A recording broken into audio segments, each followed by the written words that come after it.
everybody is talking about with Crawford in September. It's not the secret, but like I say, I'm focused 100% on William School on May because you know it's boxing. It's boxing, and you need to be focused on the next. Yeah, I think it's gonna be bigger. Even the Mayweather fight is gonna be bigger than that. You think it does more pay-per-view buys than the Mayweather fight? Yeah, I think so. But first is first. I'm gonna be focused on William School. No. Crawford needs the money. Crawford needs the money? Yeah, he needs the money. You think he had a chance to win? But what makes you say that? He needs the money. I'm telling you. Canelo Alvarez is ignoring every possibility of a fight with Terence Crawford. As he said, he is totally focused on his upcoming opponent, William Skull. Canelo is set to face William Skull in May, but the anticipation of a Crawford fight is still growing amongst fans. However, Oscar De La Hoya acknowledged Crawford's legacy in boxing, but emphasized that smaller fighters typically struggle against bigger, stronger opponents based on his own experience. He noted that while Crawford's chances shouldn't be ruled out, the fight is ultimately driven by financial gain rather than pure competition. Canelo Crawford, in the history of boxing, and this is the facts. Let's get it. If you see Thursdays, back Thursdays, I speak the facts. All right, I'll even do it for you.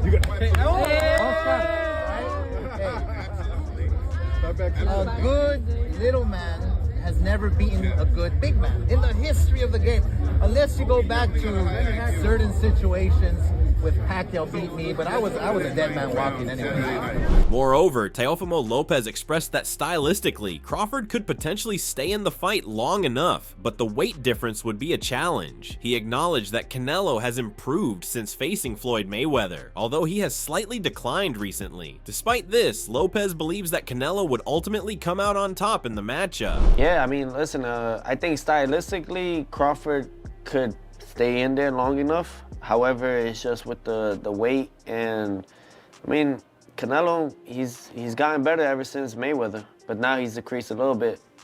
Nevertheless, though, I think that think Canelo will get him. Tim Tszyu stated that it's a good fight because Crawford is very smart, highlighting Crawford's high boxing IQ. He referenced Floyd Mayweather's victory over Canelo as an example, suggesting that Crawford has the intelligence to replicate a similar performance. It's a good fight because Crawford's very smart. We saw what Floyd did to Canelo, so Crawford's got the IQ to do that. Sean Porter reflected on his fight with Terence Crawford, noting that in the first 6 rounds, he may have been up 4-2 due to Crawford not expecting him to bring a certain style. Porter acknowledged that Crawford took a few rounds to adjust, but once he found a gap in his game, Crawford took control. He praised Crawford's patience and ability to adapt, explaining that Terence's intelligence allowed him to capitalize on the slightest openings. 6 rounds, I might have been up 4-2 or something like that. And it was because Terence didn't expect me to come in with that. He's seen me do it before, but he didn't think I was going to do that against him. And it took him some rounds to figure it out, and he found a hole in my game. Terence is that kind of guy where he's patient enough. He knows what he needs to do. But if he prepares for one thing, you come to the ring and do something different, that I know what it was that night. That night, he knew he had to impress. Porter also mentioned that Crawford's focus on landing a straight left hand was key to his strategy, but he believed Crawford wouldn't make the same mistakes against Canelo Alvarez. He pointed out that Crawford likely didn't expect his counterpunching style in their fight and would be more prepared for future opponents, including Canelo, given the lessons learned from their encounter. And he knew that, if you know Terence's style, he's trying to line up that straight left, you know. And he got to a point where that became, I gotta have this firework at the end of the night, and that's what he was stuck on. He won't make that kind of mistake against a Canelo Alvarez. And again, coming to the ring, I don't think he expected Madrimov to have this counter-punching style that he came to the ring with, On the other hand, Gervonta Tank Davis has the same thoughts as Oscar De La Hoya. Davis stated that Crawford needs the money, suggesting that Crawford's motivations are financially driven. He expressed doubts about Crawford's chances, especially considering that he would be moving up 3 or 4 weight classes to face Canelo, making the task even more difficult. Davis implied that Crawford might not be able to win in such a challenging situation. No. Crawford needs the money. Crawford needs the money? Yeah, he need the money. You think he had a chance to win? But what makes you say that? You know, I mean, He need the money. I'm telling you.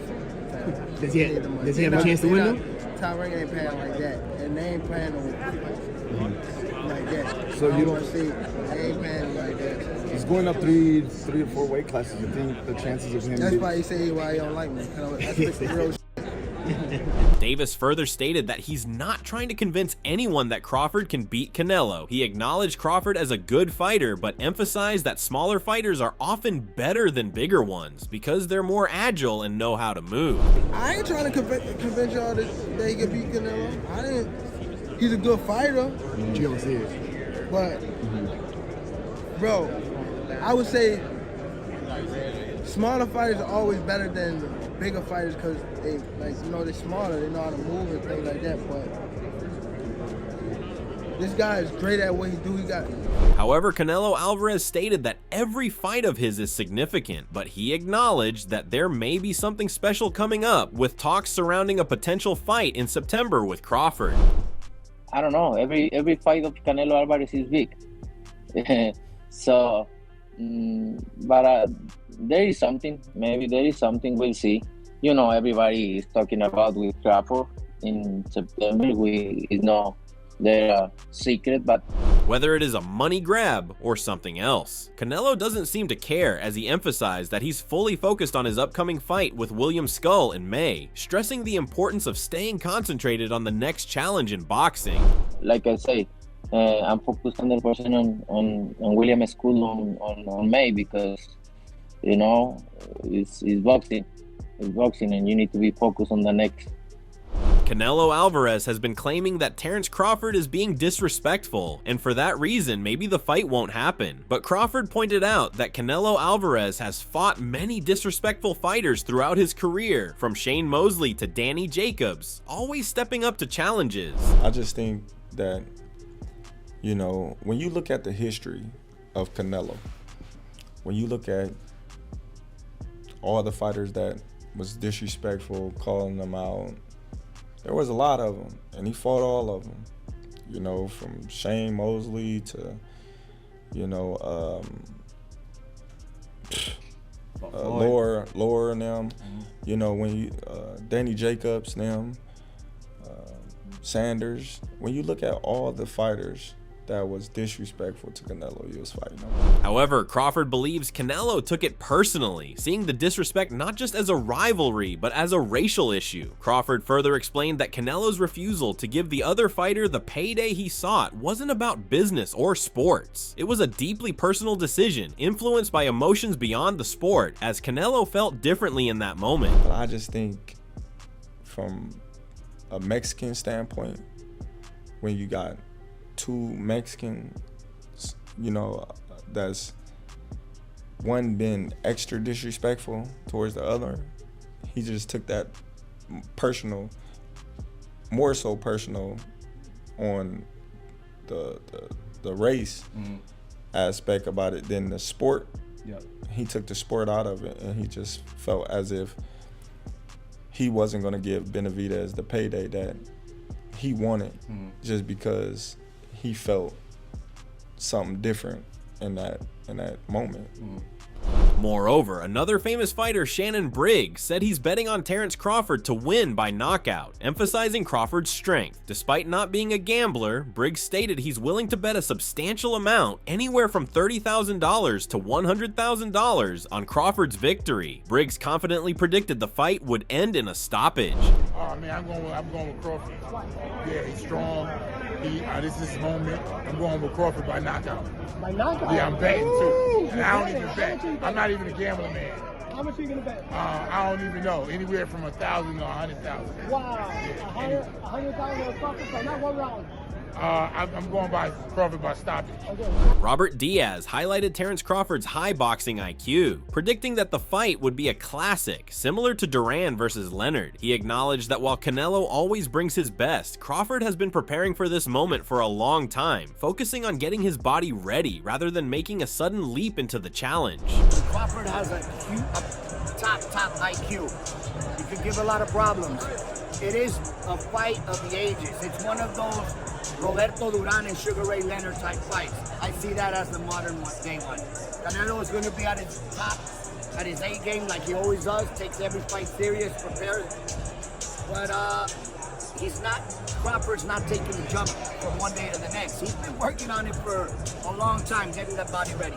Moreover, Canelo Alvarez stated that he believes his fight with Terence Crawford will be bigger than his fight with Mayweather, predicting it will generate more pay-per-view buys. However, he added that his current focus is on his next opponent, William School. Yeah, I think it's gonna be bigger. Even the Mayweather fight is gonna be bigger than that. You think it does more pay-per-view buys than the Mayweather fight? Yeah, I think so. But, you know, first is first. I'm going to be focused on William School.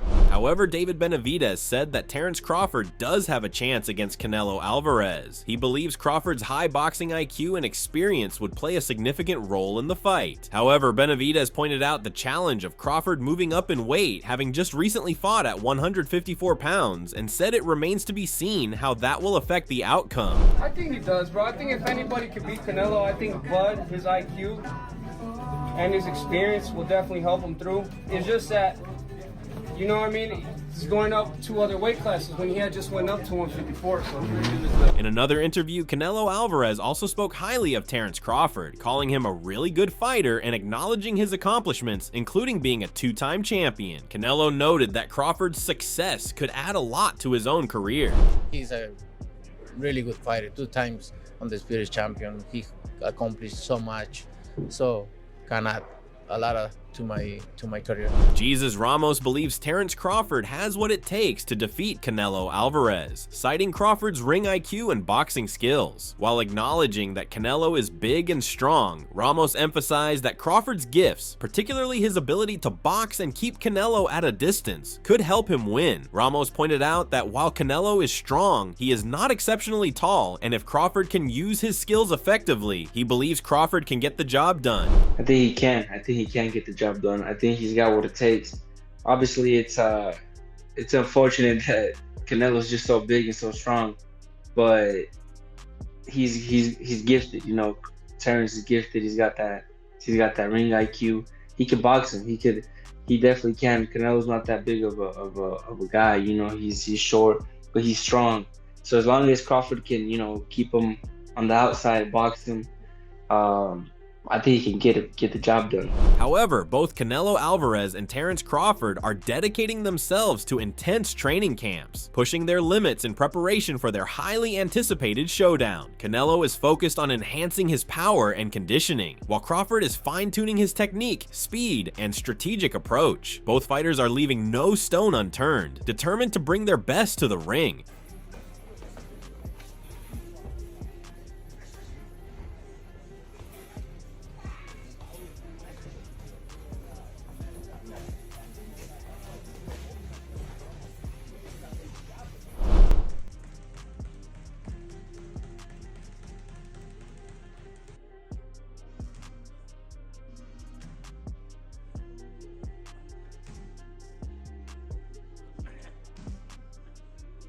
Moreover, Caleb Plant acknowledged Terence Crawford's strength and punching power, noting his versatility in switching between orthodox and southpaw stances. He highlighted Crawford's ability to fight effectively at various distances, including close, mid, and long range. Plant expressed excitement for the fight, but mentioned that the outcome remains uncertain, creating anticipation for how the match will unfold. I give him a chance. You know, Terence is freakishly strong. He can punch, he's got good crack, he can fight from both ways. Orthodox, southpaw, he can fight at mid-range, close range, outside, and he can fight going both ways, so it's exciting, It's a big question mark on the end of it though, so that's why, you know, I'm sure all of us are excited for that bell to ring and, you know, be able to find out firsthand. Plant also shared advice for Crawford, urging him to remain true to himself in the ring. He emphasized Crawford's ability to operate in multiple ranges and stances and encouraged him to stay calm, enjoy the process, and focus on a solid training camp. Plant concluded that it's all about letting things play out naturally. I would just encourage Terence to be himself. As I said before, from the inside, mid-range, outside, southpaw, right hand, moving left, moving right, he can do it all. So I would encourage him to stay relaxed, go in there, have fun, you know, have a good camp, and let the dice roll, right? Regis Prograis expressed that he's picking Canelo Alvarez to win, emphasizing that weight classes are important and give Canelo the advantage due to his strength and experience in higher divisions. While respecting Crawford as one of the best, Prograis believes Canelo's success across multiple weight classes makes him the tougher opponent. Man, I got Canelo on that one. Crawford. Yeah, I got Canelo, bro. I mean, shots watching Canelo earlier, Canelo versus Triple G. I mean, I just think that it's weight class for a reason. Crawford, the best. I think Crawford, the best fighter on the planet. Been the best fighter on the planet for years. Prograis admitted that it's difficult to bet against either fighter, but ultimately chose Canelo. He acknowledged Crawford's skills, but felt Canelo's proven track record in different weight classes gave him the edge in the matchup. Usyk and Inoue, they the, you know what I'm saying, they're the best on the planet. But for me, obviously, I'm American. We gotta stick with the Americans. So I think Crawford the best fighter on the planet. But Canelo, I think Canelo just a different monster, bro. They always say this, bro. They make weight class for a reason. So I got Canelo, bro. It's hard for me to. Canelo like the tank, bro. It's hard for me to go against him. It's hard for me to go against Bud too. But oh man, with Canelo with going up those weight divisions, I feel like I'm going Canelo. Roy Jones Jr. argued that the outcome of a potential fight between Canelo and Crawford wouldn't solely be decided by weight. He emphasized that Canelo's strategy would be the crucial element. If Canelo capitalizes on his strengths and executes a smart game plan, he has a good chance of winning. However, if he makes mistakes or fails to be tactical, Crawford could take advantage and secure the victory. Well, the weight won't be the factor. The factor will be how Canelo chooses to make the fight.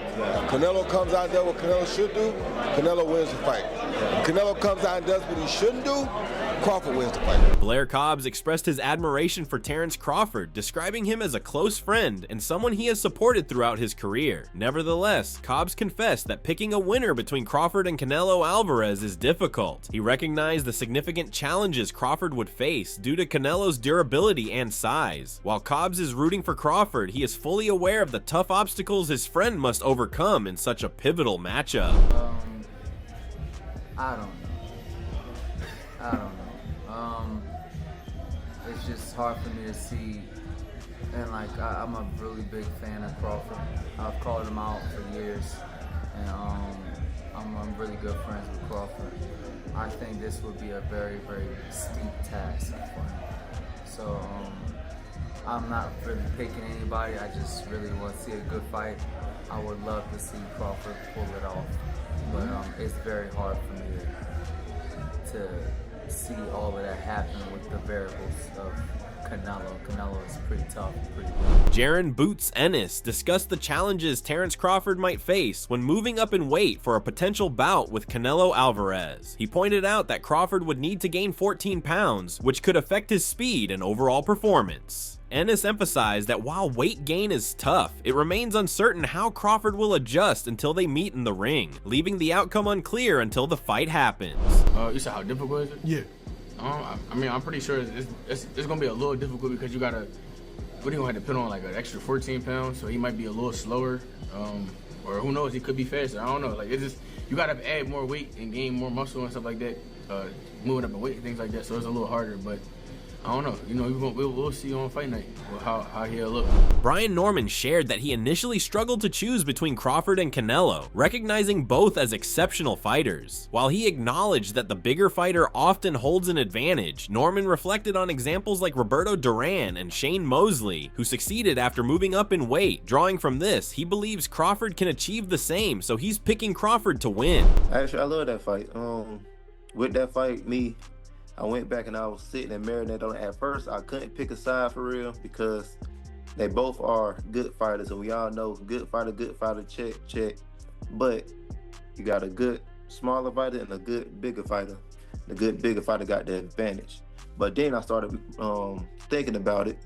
Roberto Duran jumped 2 weight classes and beat the man, Sugar Ray Leonard. Shane Mosley jumped 2 weight classes and beat the man, Oscar De La Hoya. So why Crawford can't do it? So with that being said, I'm going for Crawford. Danny Garcia expressed enthusiasm for the potential fight between Canelo and Crawford, acknowledging both as elite pound-for-pound fighters. While he found the stylistic matchup fascinating, Garcia noted that Canelo's size at 168 pounds would pose significant challenges for Crawford. He also emphasized that despite the hurdles, the fight would attract massive attention and create a major financial impact, solidifying it as a landmark event in boxing. You know, at the end of the day, they're two great pound-for-pound fighters, and if they feel like, you know, it makes sense and they want to fight each other, stylistically, it's a great fight. But, you know, Canelo, he's a big dude, and I think it'd be hard for anyone to beat him at 168. But, you know, it's definitely a big money fight, and that's why we're all in boxing. Crawford's trainer, Brian Bomac McIntyre, expressed his excitement for the upcoming fight, though he kept details under wraps. He's eager to see Crawford prove his greatness and show the world his skills. Bomac believes Crawford is one of the best in the sport and is committed to guiding him to victory, working alongside the team, including Red and Bernie. First off, how excited are you about it, and break the fight down for us? Well, I ain't gonna break the fight down for you because I don't want to get a game plan away, but I'm excited for Terence more than anything to get the fight that he wants, to show the world that he's great. He's great, one of the greats that laced up the gloves. And so it's my job as a trainer, it's a job of Saul, a job of Red, whoever else is coming in camp with us, Bernie, to lead him to that win. A lot of people make a lot about the 21-pound difference, the 14-pound difference, however you want to look at it. And they're saying that they think that it's just going to be too much, a bridge too far for Terence Crawford, that the size and the strength of Canelo Alvarez will carry the day, ultimately wearing the perceivably smaller Terence Crawford down. Bomac also pointed out that Crawford must have seen something in Canelo to call him out, emphasizing that it's Canelo who was challenged, which shows Crawford's confidence in his ability to win. Bomac stressed that their role is to help Crawford reach that level and secure the victory. What do you say about that? I tell you like this, the man must have seen something when he called to Canelo out, because you gotta remember, Bud called Canelo out. So he must see something in order for him to get that win. And he know he can win. So like I said before, it's our job to get him to that point. Jose Benavidez Jr. strongly supported Terence Crawford in a potential fight with Canelo Alvarez, stating that many are underestimating Crawford despite Canelo's size advantage. He emphasized Crawford's boxing IQ and strategic approach, confident that Crawford's intelligence would give him the edge in the fight. A lot of people are counting Crawford out. Crawford's he's smart, he knows what he's doing. Canelo, you know, I mean, he's not that big of a guy. He obviously weighs more, but I mean, you can't take nothing from Crawford. He goes in there to win. So I mean, I feel like it'd be a good fight. You know, it sucks that my brother didn't get the opportunity, but I mean, only Canelo knows why it didn't happen. And you just gotta keep moving forward. You know, gotta keep moving forward. But it's gonna be a good fight to watch. I got Crawford on this one. The thing with him, he adjusts. He's a smart motherfucker. He adjusts. He's not only does he switch from southpaw to orthodox, but he's just a smart. He has a high IQ in boxing, you know, and that's what I feel like. All these fighters that go in there to fight Canelo, they already go in there scared, is what I believe, you know, which already beats. Benavidez Jr. also praised Crawford's ability to switch stances, adding to his versatility. He noted that while Canelo holds a mental edge over most fighters, Crawford will approach the fight differently, believing his strategy will give him the upper hand. Crawford's gonna go in there to not gonna go in there to fucking. So I mean, I have it going Crawford, bro, to be honest with you. Joel Diaz strongly disagreed with those who believe Crawford could easily defeat Canelo, calling them stupid because of the significant size difference between the fighters. Diaz highlighted that Canelo's size and power could change the fight with a single punch. He also noted that while Crawford has moved up from 147 to 154 pounds, jumping to 168 pounds would be a huge leap as it's 2 weight divisions higher. A lot of people that say that Crawford can beat Canelo, no problem. I mean, I respect that, but I just think they're stupid. I mean, excuse my language. The size difference of a bigger man changes everything with one punch. And I can see the same thing. I mean, you saw Canelo Alvarez fighting Amir Khan. Now, look at this. Terence Crawford moved from 47 to 54 to fight Madrimov. What did he do to Madrimov? Nothing. Okay, Madrimov was a 54-pounder. Now, to move up to 168, that's 2 more divisions. So what are your thoughts on this? Who do you think is the pound for pound best fighter in the world right now? Terence Crawford or Canelo Alvarez? We would love to hear your thoughts, so share your thoughts in the comment section and make sure to subscribe and like if you enjoyed the video.